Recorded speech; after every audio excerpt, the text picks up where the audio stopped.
স্ক্রিনে যাকে দেখতে পাচ্ছেন ইনি হলো সঞ্জয় সিংহ, আমার হাসব্যান্ড, যিনি খুবই একজন কুঁড়ে ব্যক্তি। আমার এক্সাম চলছে, আমি বলেছিলাম একটু ভিডিও করতে, তিনি কিচ্ছু করবেন না, তিনি শুধু অফিস করবেন আর বাড়িতে এসেও অফিসের কাজ করতে পারলে ওনার ভালো হয়। তো আজকে লিটারালি আমি একটু রেগেই গেছিলাম ওর প্রতি, যে তুমি সারাদিন কি অফিসেরই কাজ করবে, আমাকে টাইম দেবে না। তো সেই জন্য বললো চলো মুভি দেখি।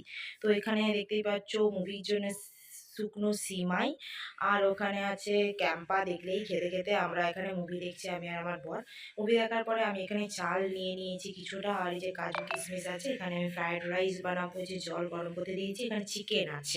ওগুলো রেডি করতে করতে বর বলল যে চলো আমি একটু তড়কা এনেছি, তুমি খেয়ে নাও সবজি কাটতে কাটতে। তো উনিও খাচ্ছেন আর আমাকেও অফার করছেন খাবার জন্য, তো আমিও খেয়ে নিলাম।